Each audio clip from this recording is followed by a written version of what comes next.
The session is entitled Engaging with Language Diversity via the Wikipedia Ecosystem. And yeah, so the Wikipedia ecosystem is this. I'll give you a few more things here. You also find the slides here linked via Zenodo, and the slides also contain a link to the Etherpad if you want to go back to that later. Structure of the talk is I will introduce the Wikimedia ecosystem. I will give a tour across Wikimedia projects, and then I'll highlight some ways to engage with languages. And just to give you a flavor of that kind of ecosystem, here is a matrix of all the different sites that exist in the Wikimedia ecosystem, where the rows correspond to languages and the columns essentially to the different projects. And yeah, English Wikipedia is the one that I started with, but there's much more going on. And yeah, we will dive into some of that. I hope you can see this, because right now for Zoom, on my Zoom end, the heading is a bit blocked. But basically, if you go to the website wikimedia.org, you see this page, and it lists what is called the Wikimedia projects. The most commonly known is Wikipedia, but it is essentially the nucleus of an entire ecosystem of websites that all kind of interact with each other. And they have essentially a shared vision that, or mission. They want to bring free educational content to the world, and they want to enable every person on the planet basically to freely share in the sum of all knowledge. And this essentially also means in the language that they prefer. Yeah. So coming back to that matrix, so altogether, this is a group of about 1,000 websites, because some of those Wikimedia projects, they exist in multiple languages. So Wikipedia, for instance, exists in about 300 languages. Some of the others, like Wikimedia Commons and Wikidata, are a platform where you can essentially use any language on the same website. They're all roughly organized by information channel. They're openly licensed. They're based on open source software. They're open for anyone to contribute, and they're governed by a global community. Okay. Yeah, as I said, they're roughly organized by information channel. And so we'll briefly go through them here on this slide, and then we will use this slide to basically guide us through the tour when we look for linguistic content. So on the top here, we have Wikimania, which is the annual gathering, somewhat similar to the event that we're attending right now. The second thing here is Wikifunctions, which is the newest addition to this ecosystem, which is an attempt to basically capture mathematical and computational functions, mainly to process strings that help then with generating language-specific text out of language-agnostic data. Here is Wikibooks. This one here is Meta, which is used to discuss things that concern more than one of those wikis. This is Wikiquote, where you collect quotes. Wikispecies. This is essentially the MediaWiki, so that is the software on which all of these things run. The incubator is for things that don't have a good place in this ecosystem yet.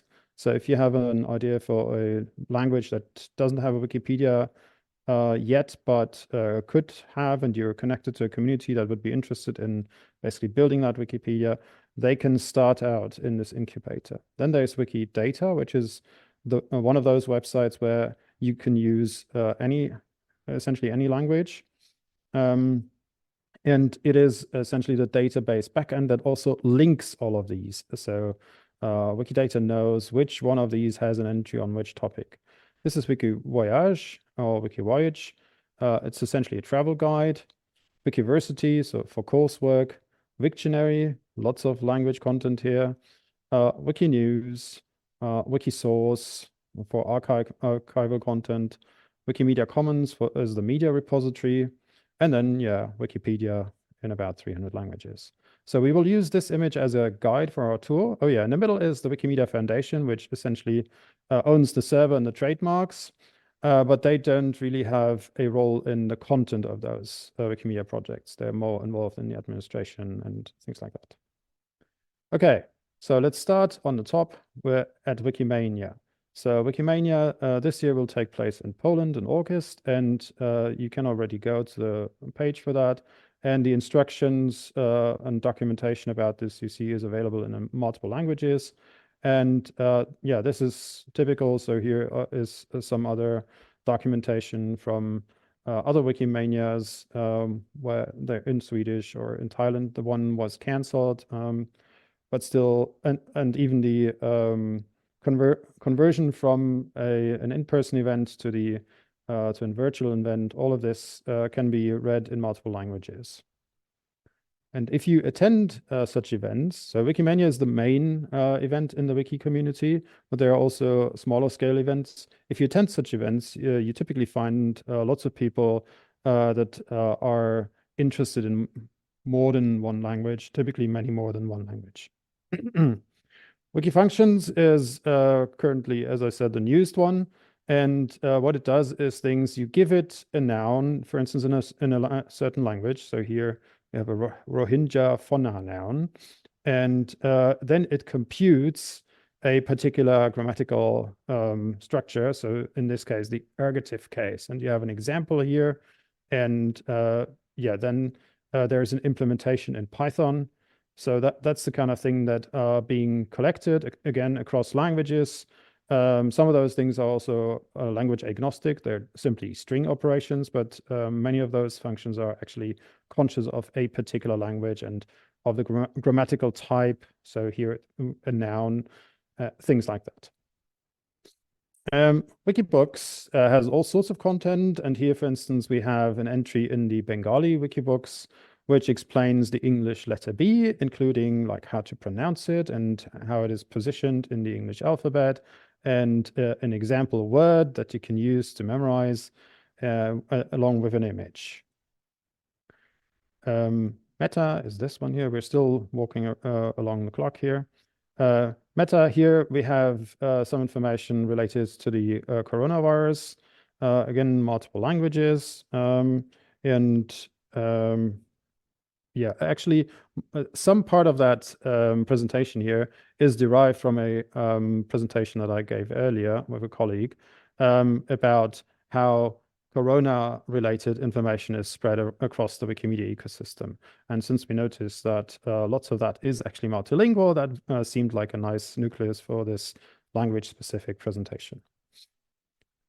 In WikiQuote, you have quotes on all sorts of things, including, again, about COVID-19. But here, for instance, you have, we're on the Ukrainian WikiQuote, and there they have an entry about bilingualism. And so you can read quotes related to that. In Wikispecies, the main entry point or the main content is taxonomic entities, so species, genera, families of plants, animals, and bacteria, and these kind of things. And they all have names, and the scientific names typically are derived from Greek and Latin, and sometimes from other languages as well. And very often this name and its etymology is actually given in the entry on Wikispecies for that particular taxonomic group. And so this one, Artiofabula, comes from Greek artios and Latin fabula, and basically means perfect fable.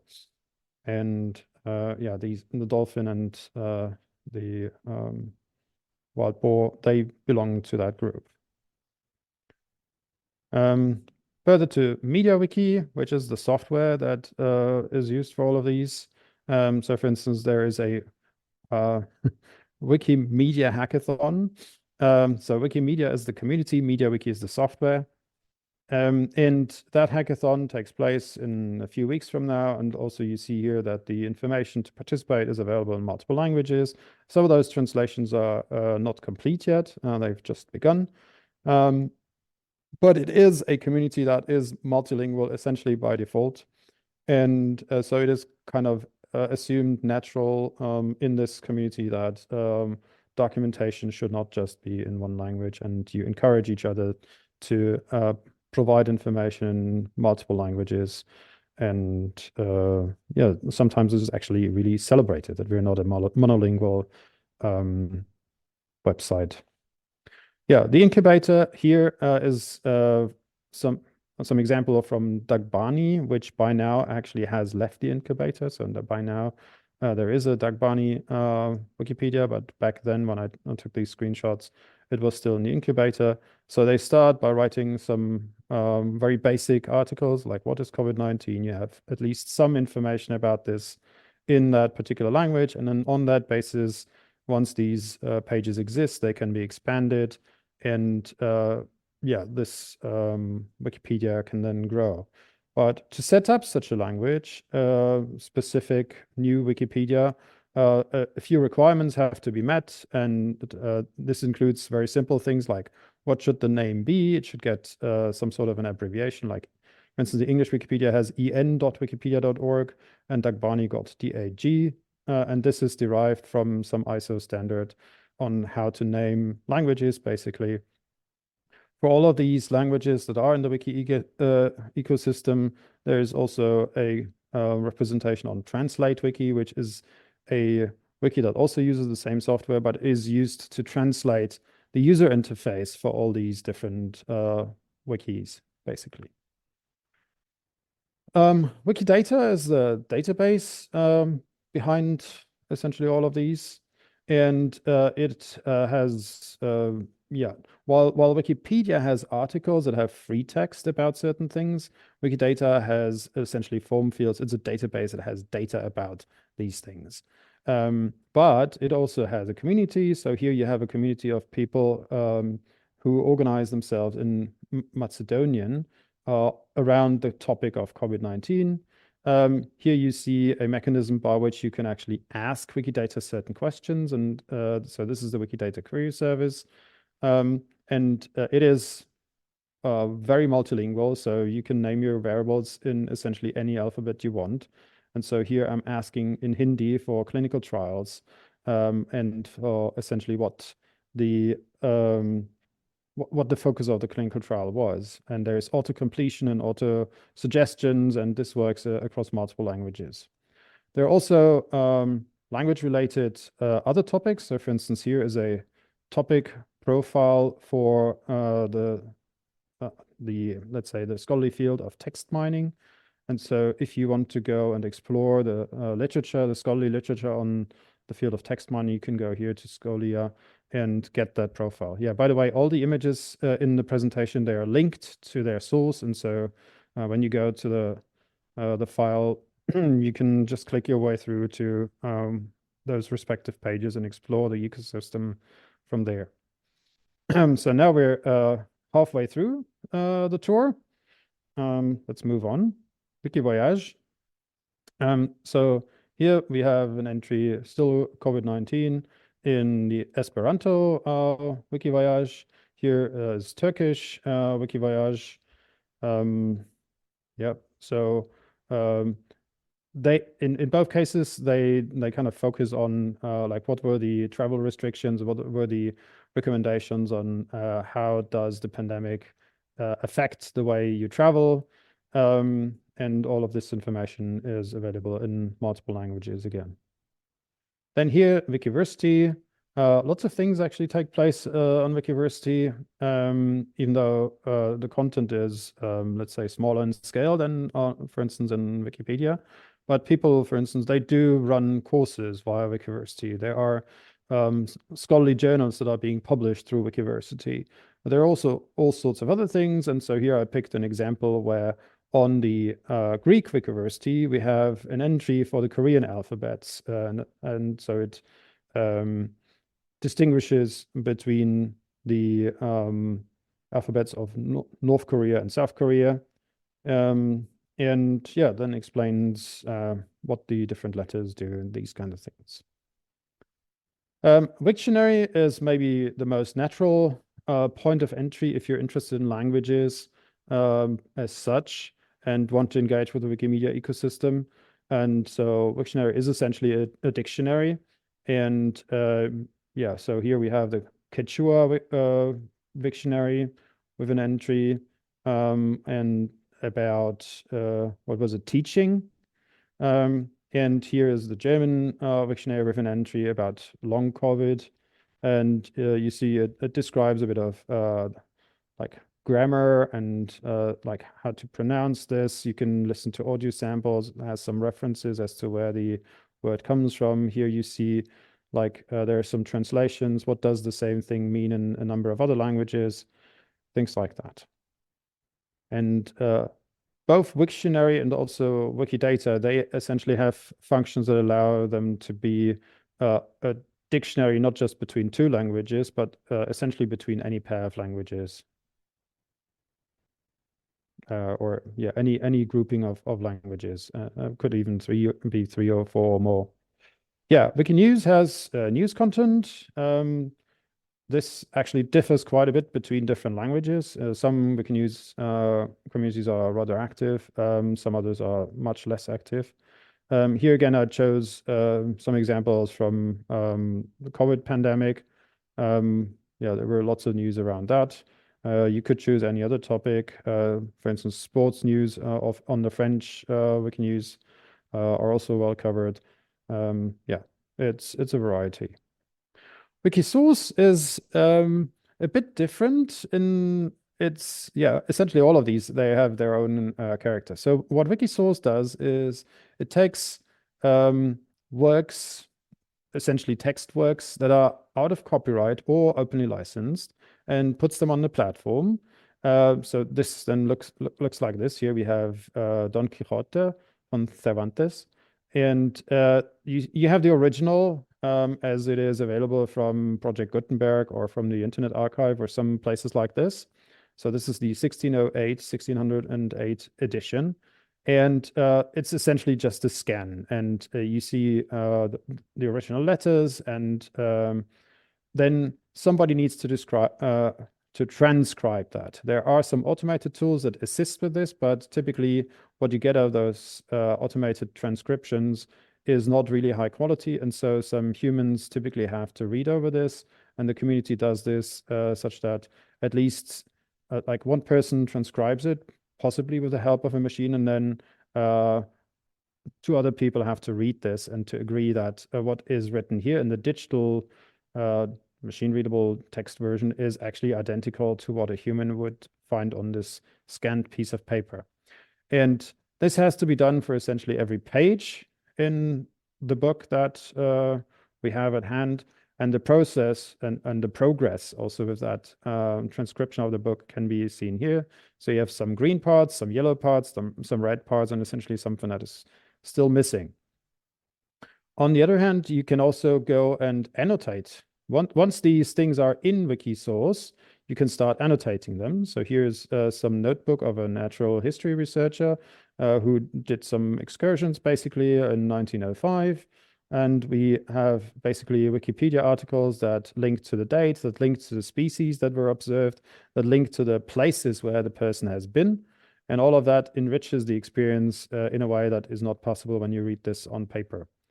And here's another example. It's a poem by a German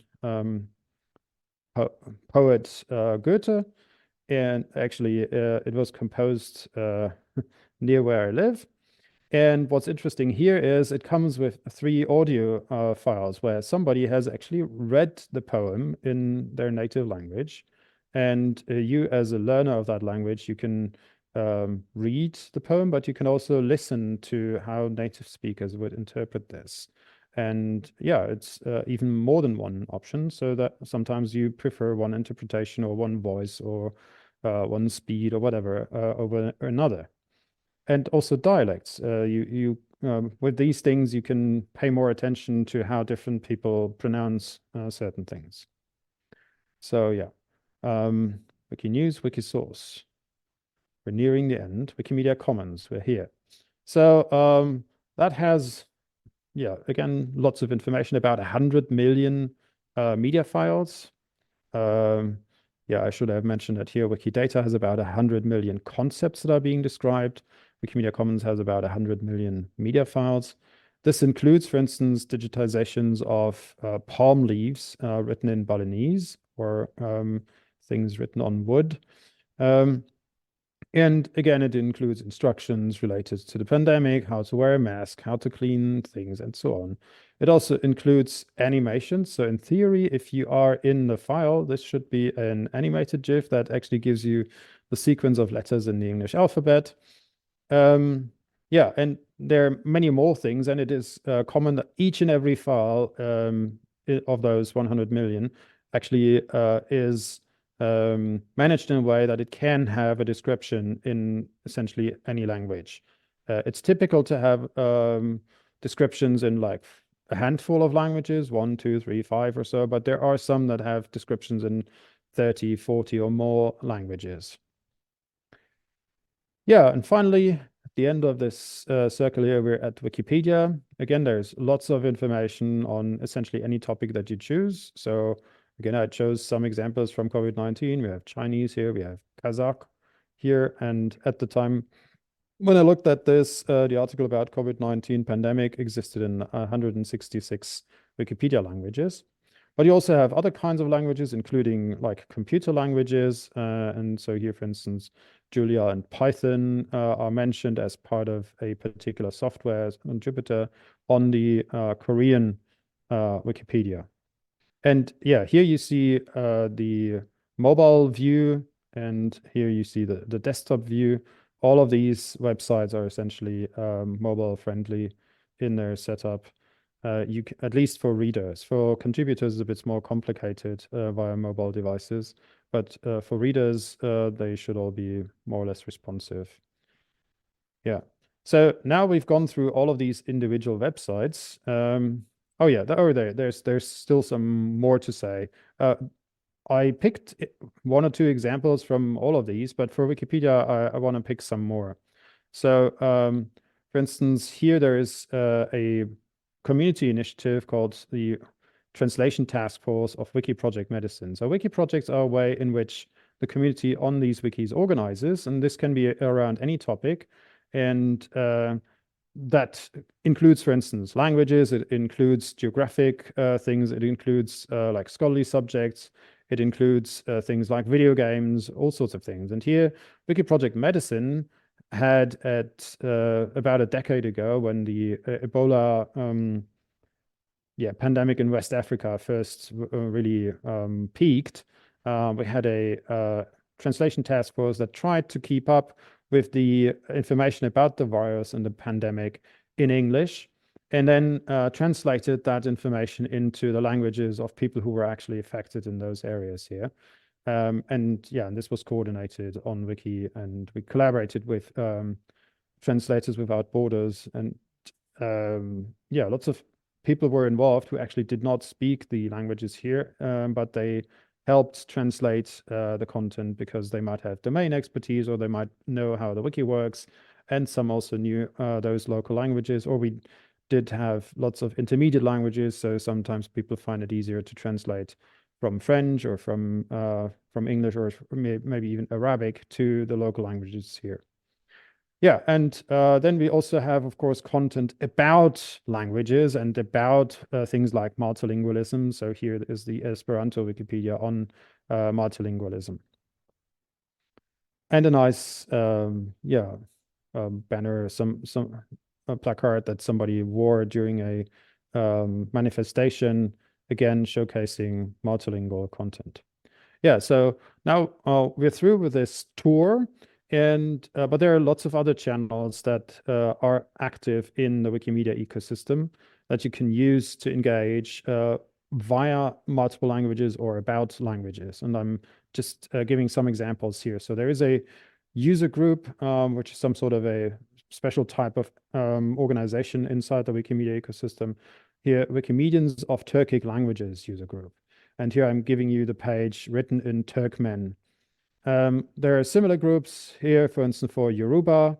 There are some also initiatives that try to coordinate language-related activities across different languages and across the different wikis. And so this is what the Language Diversity Hub is doing. There's also WikiTongues, which is actually a formally registered nonprofit organization that is using the Wikimedia infrastructure to promote the documentation of languages, especially languages that are in danger of extinction. And so they record those languages, they try to find written documentation about them, they write Wikipedia articles about them, and so on. Yeah, then the people who contribute to that ecosystem, they also know languages, and some of them actually indicate that. And so in most of those wikis, there is some mechanism by which you can actually find people who speak or understand certain languages. And so here we are on the Indonesian Wikipedia, so Bahasa Indonesia. And we're looking for people who have some knowledge of French, and that's the particular category for that. And then, so if, for instance, you are writing about a particular French topic, like the French have an election, there's a new president, or you're writing about some French cheese or something like this, but you're writing on the Indonesian Wikipedia, maybe there are some words in French or so that you don't really know how to handle. And then it's useful to be able to contact these people that might help you out. Yeah, then we have a whole set of tools, hundreds of tools, thousands of tools that do different kinds of things. This tool here is a tool to actually browse the language content on Wikidata. So Wikidata, if you remember, is the thing that had 100 million concepts. And it also has about 1 million words for the moment, which are annotated as to what language the word is from, what type of word it is it a noun, is it a verb, is it an adjective, is it a particle, these kind of things.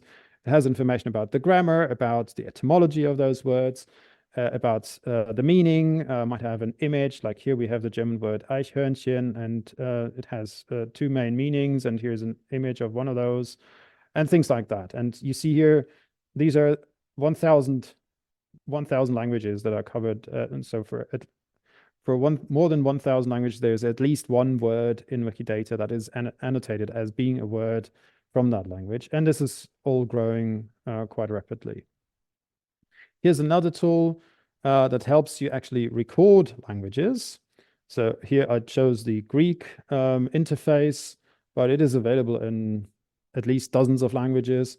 And you can record essentially any language with this. And it makes it very easy to record this thing and to upload the recordings to Wikimedia Commons, and to make all these recordings then available to Wikisource and Wikidata and so on, so that people who are searching for instance, the way to pronounce DNA repair in, what is this, Galician, they find an example how a speaker of that language has pronounced that. Yeah, then there are further ways to engage that I don't have the time to all outline here. But basically, you can put yourself into the mindset of a language learner, which I'm sure you have already had, especially during this event here.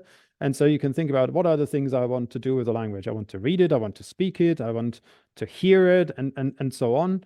And essentially, you can do all these things on Wiki. And so if you read, let's say, a Wikipedia article or a Wikisource text or so, that extends your vocabulary. If you listen to how native speakers pronounce the words in a poem or so, that extends your feeling for the language, for the culture, for let's say the context in which this language lives. If you watch videos in that language, or if you search for content, let's say just video games, but you search for video games in the Indonesian Wikipedia and the Arabic Wikipedia or so, just searching for the same video games might yield you different insights depending on the language. And then you can also query Wikidata, because it's structured data and it's a real database. And that can give you factual information and arrange it in certain ways. And so that is exploring this ecosystem. But when you learn a language, it is often helpful to do certain active things, like the passive knowledge and the active knowledge of the language is often quite different. And so there are lots of active tasks that you can do in this ecosystem that will help you first practice the language, but also improve on the language. And so here, first thing you can do, you can always go and check out any of the content that is there. Open a Wikipedia page or Wikisource, Wikiversity, Wikivoyage, whatever page, Wikiquote. Just go there, read this, look at this, explore it. And if you find a mistake, each of them actually has this edit button. You can go in and fix it right away. But if you don't know how to do that, you can leave a message on the talk page. And there are other mechanisms. There are even tools that help you with that. I'll show some in a few moments. And then you can improve the content. So you can write, which means using language. You can speak, you can pronounce the words that don't have pronunciations on the ecosystem yet. You can help categorize. Maybe there is an article in a particular language that doesn't have categories yet, but the categories are one of the ways in which the article can be found. So you can help categorize these things in that particular language that's relevant. And if you notice any mistakes, yeah, you can start fixing them. Or if you notice any gaps, for instance, there is some statement in a Wikipedia article and it doesn't have a reference. It does not say where this statement comes from. This is a problem in Wikipedia because it does not want to have what it calls original research. It only wants to reflect established knowledge. So some reputable source, let's say a scholarly article or a book or a well-researched newspaper article or something like this, they should say the thing that then the Wikipedia entry says. And so when you read the Wikipedia entry, you should find a reference to wherever the claim comes from. And if that is missing, you can go in and add that. And this requires typically that you understand both the language and the context, the subject matter a bit. You can also add illustrations. Like one thing that we saw in these Wiktionary entries, both of them had no image, but they could have. So if you are working your way through a certain list of vocabulary, so maybe it helps you, if you're a visual person, to work with images, and then you can add images to those words that you have learned or that you plan to learn. And then whenever you come back, then maybe the image actually helps you remember that particular word, especially if that Wiktionary page then also has additional information like etymology or so. Or you could go to Wikimedia Commons, where all these media files sit, and you start adding captions to the images, or there's even timed text. You can do like captions to videos as well. Or you can add additional data, like if you're on an article about, let's say, a city or village in a certain country where the language that you're interested in is relevant, then you can try to improve the data about the population or the weather or something like this, the economics. And if you don't want to do any of these things directly, you can suggest updates. You can suggest that, for instance, certain sections of this Wikipedia article should be rearranged or mixed, or that an article is too long, it should be split, or the two articles are about essentially the same topic, maybe they should be merged. You can be part of all these things. Yeah, now a few tools before we close here. There are tools that, for instance, go through these wikis and find things. So for instance, here it finds efforts in English written with just one F, and it basically thinks, well, shouldn't this be two Fs? And basically, if you agree and you have a look at that particular sentence, then you can essentially just, with one click, you can fix it, this typo, and then go to the next typo. And this way you can learn about specific spelling things in that particular language. Here is one where images that contain typos are being categorized on Wikimedia Commons. So in Italian, there would be a G here if it were properly written. And so there are categories on Wikimedia Commons for spelling mistakes by language. And then in these categories, you find images that represent spelling mistakes in those languages.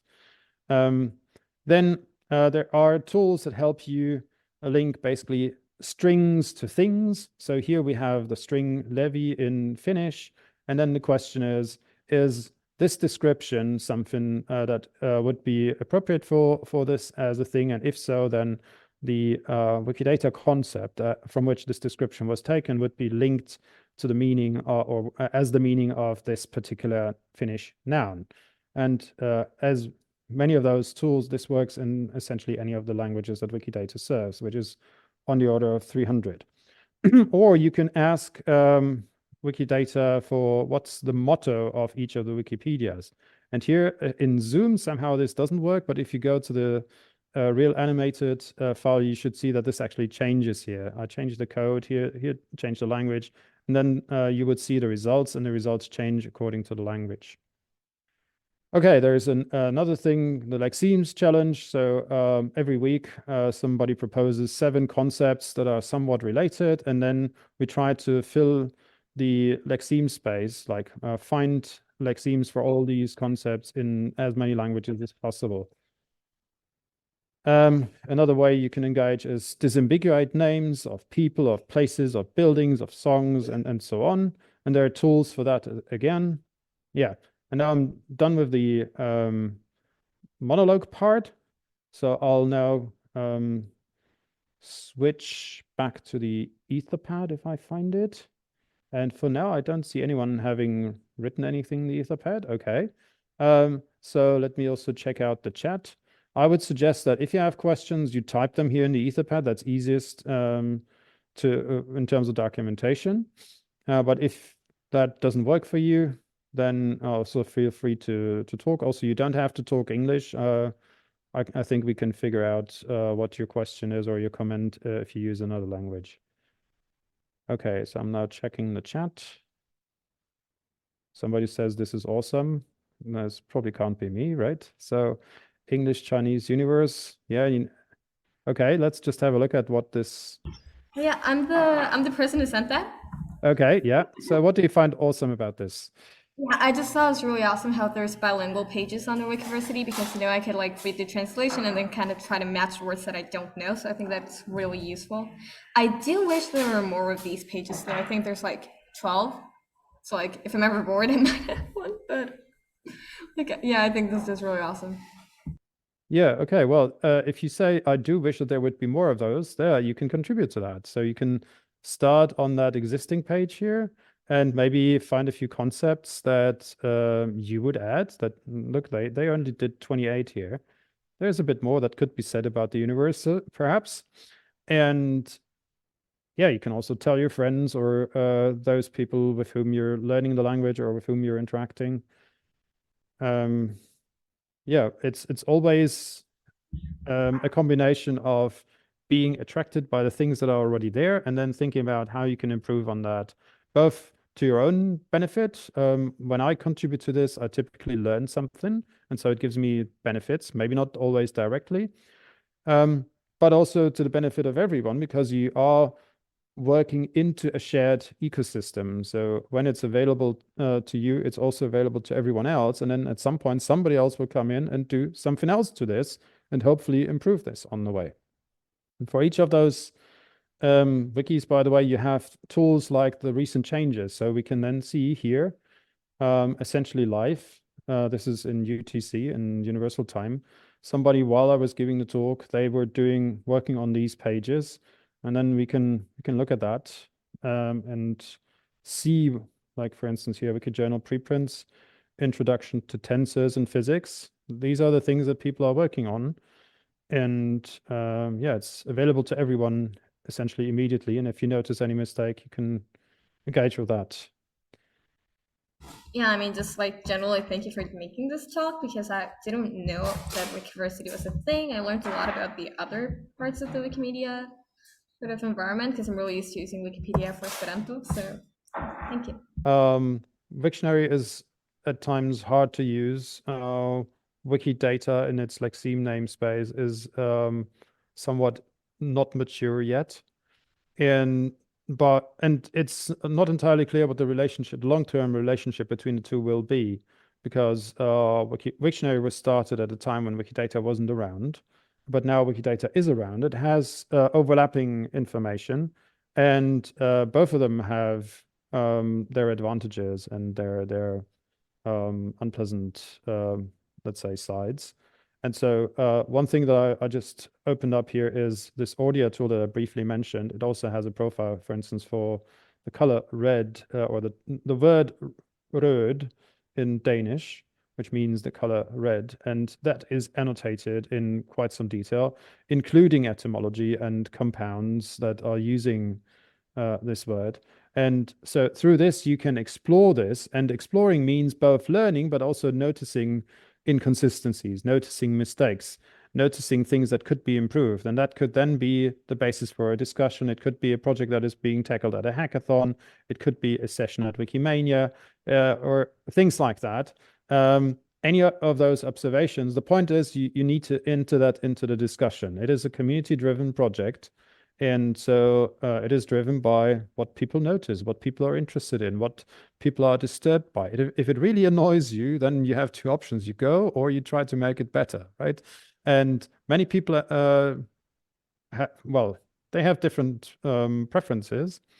And some people just go, but others say, well, let's do it together and let's try to make it like better for a certain use case, which is also why we have these wiki projects, the user groups, and so on. In those contexts, you then have some, let's say, social dynamics that help you improve the system as a whole. It might not be optimal for your particular use case, but it is nearly optimal for you and also nearly optimal for somebody else who has a completely different use case, right?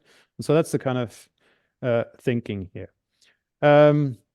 Let's move on to the next question, maybe. How do I trace an image's source? So let me just see whether I can demo that live. In theory, I should be able to click on any image here, but in practice, it doesn't. Do we have any image here? No, we don't. I think this is specifically because I'm really into an old practice. It's called tedding, which is kind of like a lace making technique. And the tedding page on Wikipedia has a bunch of pictures that are absolutely gorgeous, but I haven't been able to trace where they came from, so I kind of know they exist.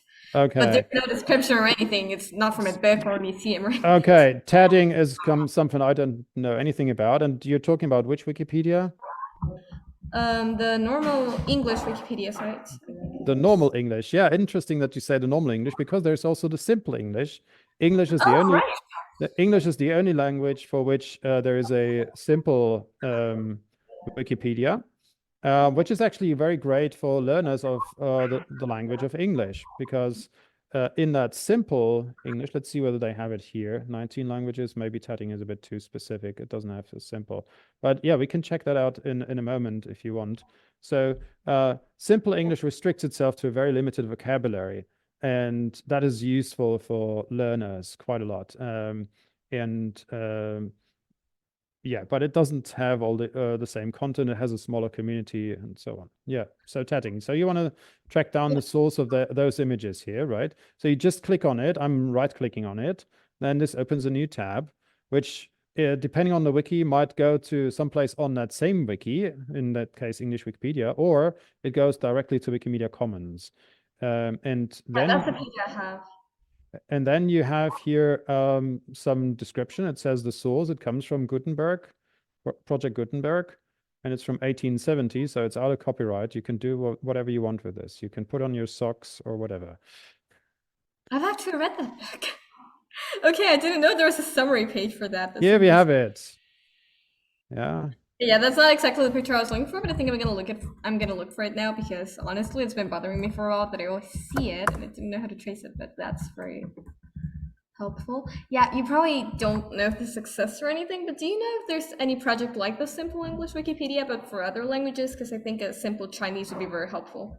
There, not in that strict sense, but there are several wikis that are inspired by Wikipedia, and they are written for kids, but they are so far outside of the Wikimedia ecosystem. So there's one of them is called Wikidia, and I always have to check how this is like spelled. Let's see whether this is correct. Yeah, Wikidia is one of them, which I think originated in French and is now available in a number of other languages. There are a few others. Nihongo, there's Zhonghui. No, I don't. So basically they want me. Yeah, you see they have an email for Chinese. If you want to make this happen in Chinese, you have to send them an email. So for the moment, it only works in those languages. And yeah, then it depends a bit on what you would want to use this for. You can do much of this already in Wikiversity. So you could go in just the same way this astronomy collection of words was organized. You could organize this for any combination of languages on any topic already on Wikiversity. It wouldn't be as nicely structured as a Wikipedia, but yeah, depending on your use case, it might be good enough. And so far, let's say the Wikimedia Foundation has resisted, let's say, requests to have a simple version of other languages, because that would essentially split the communities. And these articles, that they're like, English Wikipedia has 6 million articles, and many of the other Wikipedias, they also have lots of articles per contributor. And then at some point it becomes a bit hard to manage. Some of the smaller Wikipedias already have just a few dozen or so contributors. If you then have the full language and the simple language, it just doesn't really work well. But English is so large that they so far have managed to have this simple language version active as well. Somebody here was wondering about own work. Yeah, if the person actually took the image or made the drawing or whatever, then they should say it's their own work, and that then means that they are the copyright owner. They can determine what license this image is under and who can use it for what purpose, these kind of things. Otherwise, if you find something on the web, you have to check whether it's openly licensed, but you're actually allowed to use it on Wiki. Let's see whether there's anything further in the Etherpad. Fully agree, etymology on Wiktionary, blah, okay. Yeah, this means that if you are passionate about etymology, you can try to find others who are passionate about etymology, either on Wiktionary or Wikidata or on both, and then try to make things better. Maybe we should have a particular tool or a user group or whatever that is focused on etymology, and maybe that can advance things. There are really loads of possibilities in this space, but it's always driven by initiative of somebody who says this is a problem or this is an opportunity and I want to do something about it. And once you do that, you just need to start talking about it somewhere in the ecosystem, and it typically will resonate. Somebody will react to it. They might say it's the worst idea ever, or they might say, oh, I've heard about this. Somebody suggested something similar 7 years ago on that other wiki. Let's see what they said. Let's see what the situation was back then, what they concluded in that discussion, and whether we can build on that. Maybe they already started to go a few steps in that direction, and at some point they stopped. Or maybe they actually did continue. We just didn't see it yet, or it didn't reach our own place in that ecosystem. All sorts of things are possible. If you want to use wikis in the way you learn or teach languages, give me a message and I can help you make this a better experience. Thanks.